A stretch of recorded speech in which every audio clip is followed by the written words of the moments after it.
for kids, like when they're falling asleep or something like that? What do you think? Well, I likes that. I likes reading. I likes to be read too. I mean, I've had trouble reading it myself because the words get all turned around and such. But when somebody reads to me, I likes it. I likes it. Makes me sleepy. Well, that's kind of the idea. Um, a lot of the kids are quarantined right now. What? Days? The kids are quarantined. Quarantined. Quarantined. Yeah. Right now, kids have to be in their houses because there's a virus going around and they don't want people to get sick. And so a lot of people are reading more and being read to more, and some of them are resting more and all sorts of things. And they like cheerful readings. I likes cheerful readings. I loves to read something cheerful. And so uh well, what then? Well, I thought maybe we could read a story together for them. Oh, very nice. I loves that idea. Well, yeah, that's a great idea. Using me reading it together. All right. Which story you want to read then to the quarantined kids? I was thinking your story, Winnie the Pooh, the book about you. Oh, that's right. Hey, that's a great idea.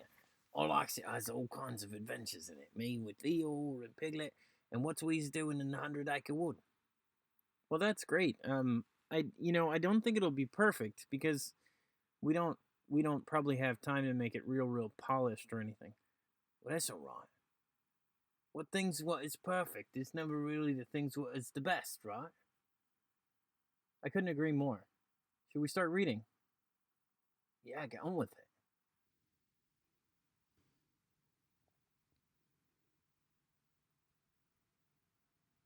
Chapter 1, in which we are introduced to Winnie the Pooh and some bees, and the stories begin. Here's Edward Bear coming down the stairs now, bump, bump, bump. On the back of his head, behind Christopher Robin.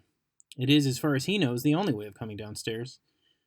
But sometimes he feels that there really is another way. If only he could stop bumping for a moment and think of it. And then he feels perhaps there isn't.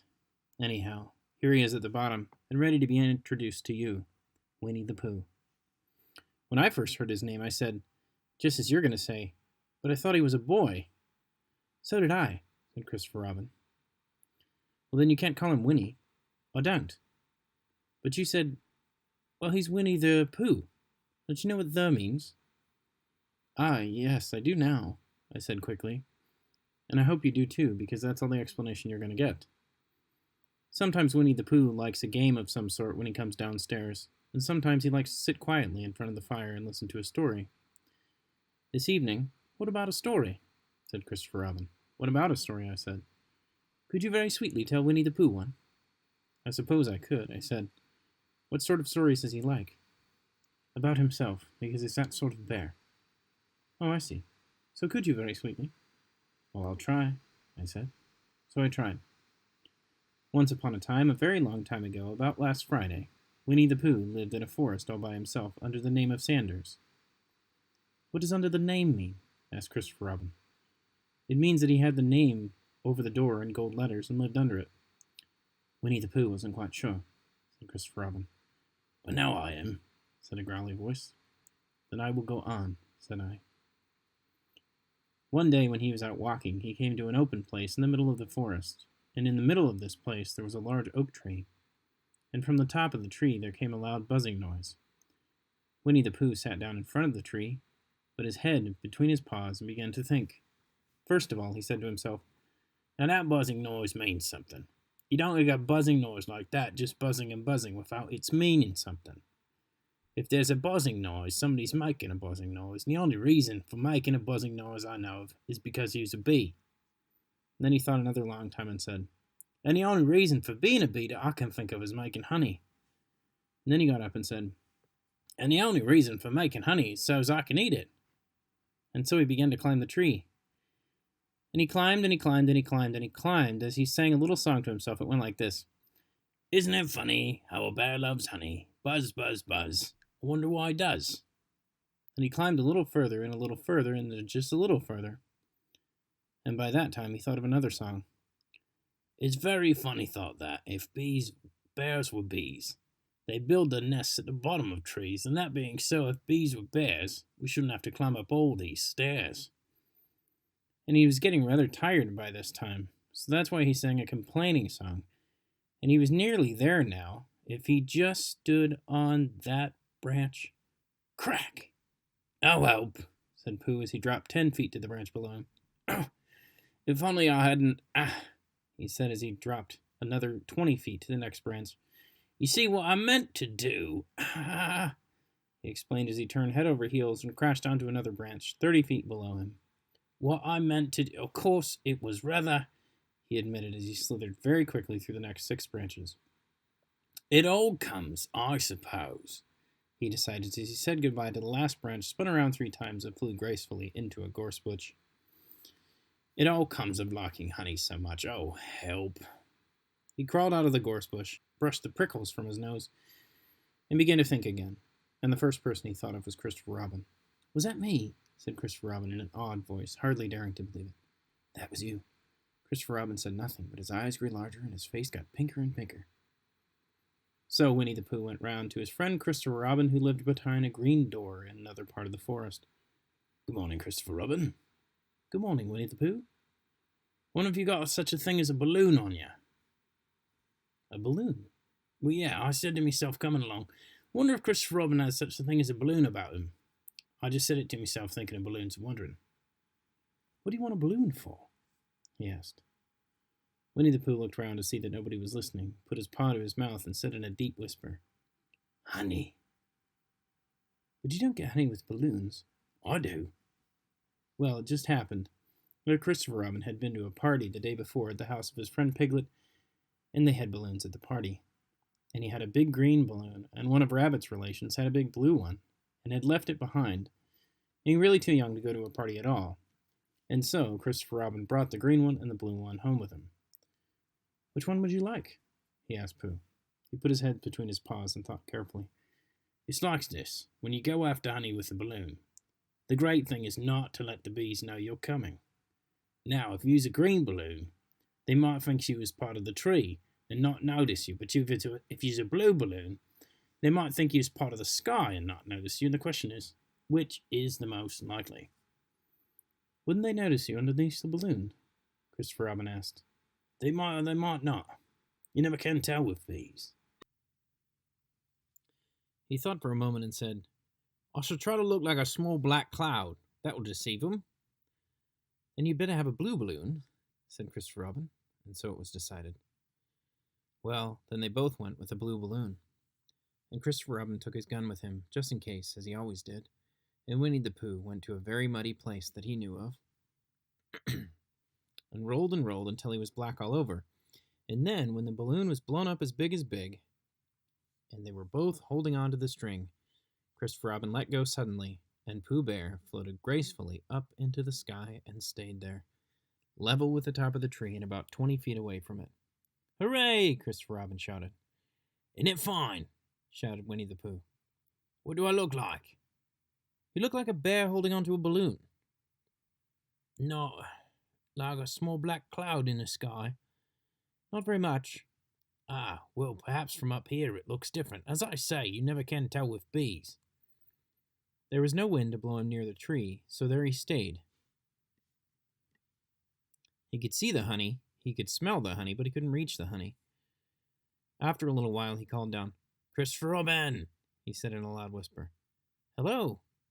I think the bees suspect something. What sort of thing? I don't know, but something tells me they're suspicious. Perhaps they think you after their honey. It may be that. You never can tell with bees. There was another long silence, and then he called down again. Christopher Robin. Yes? Have you an umbrella in your house? I think so. I wish you'd bring it here and walk up and down and look at me every now and then and say, Tut tut, looks like rain. I think if you did that, it would help with the deception that we're practicing on the bees. Christopher Robin laughed to himself. Silly old bear. but he didn't say it out loud, because he was so fond of Winnie the Pooh, and he went home for his umbrella. "Oh, there you are," called down Winnie the Pooh as soon as he got back to the tree. "I was beginning to get anxious.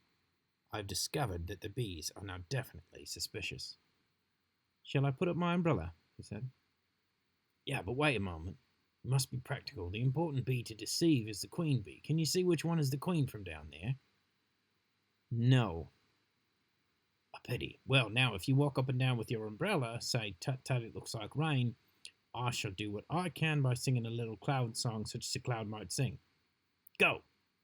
So while you walked up and down and wondered if it would rain, Winnie the Pooh sang this song. "How sweet to be a cloud floating in the blue. Every little cloud always sings aloud. How sweet to be a cloud floating in the blue. It makes him very proud to be a little cloud." The bees were still buzzing as suspiciously as ever. Some of them, indeed, left their nests and flew around the cloud as it began the second verse of its song, and one bee sat down on the nose of the cloud for a moment and then got up again. "Christopher, called the cloud. "Yes?" "I've just been thinking. I've come to a very important decision that these are the wrong sort of bees." "Are they?" "Quite the wrong sort, so I should think they would make the wrong sort of honey, don't you?" "Would they?" "Yes, I think I shall come down." "How?" Winnie the Pooh hadn't thought of this. If he let go of the string, he'd fall. Bump! And he didn't like the idea of that at all. So he thought for a long time, and then he said, "Christopher Robin, you must shoot the balloon with your gun. Have you got it?" "Of course I have." "If I do that, it will spoil the balloon." "But if you don't," said Pooh, "I shall have to let go, and that would spoil me." When he put it like this, Christopher Robin saw how it was, and he aimed carefully at the balloon and fired. "Ow!" said Pooh. "Did I miss?" "Well, you didn't exactly miss, but you missed the balloon." "I'm so sorry," he said, and fired again, and this time he hit the balloon, and the air came slowly out, and Winnie the Pooh floated down to the ground. But his arms were so stiff from holding on to the string of the balloon all that time that they stayed up straight in the air for more than a week. And whenever a fly came and settled on his nose, he had to blow it off. And I think, but I'm not sure, that's why he was always called Pooh. "Is that the end of the story?" asked Christopher Robin. "That's the end of that one. There are others. About Pooh and me. About Piglet and Rabbit and all of you, don't you remember?" "I do remember, but when I try to remember, I forget." "Oh, that day that Pooh and Piglet tried to catch the heffalump? They didn't catch it, did they?" "No. Pooh couldn't, because he hasn't any brain. Did I catch it?" "Well, that comes into the story." Christopher Robin nodded. "I do remember," he said. "Only Pooh doesn't very well. That's why he likes having it told to him again. But then it's a real story and not just remembering." "That's how I feel," I said. Christopher Robin gave a deep sigh, picked his bear up by the leg, and walked off to the door, trailing Pooh behind him. At the door he turned and said, "Coming to see me have my bath?" I didn't hurt him when I shot him, did I? Not a bit. He nodded and went out, and in a moment I heard Winnie the Pooh, bump, bump, bump, going up the stairs.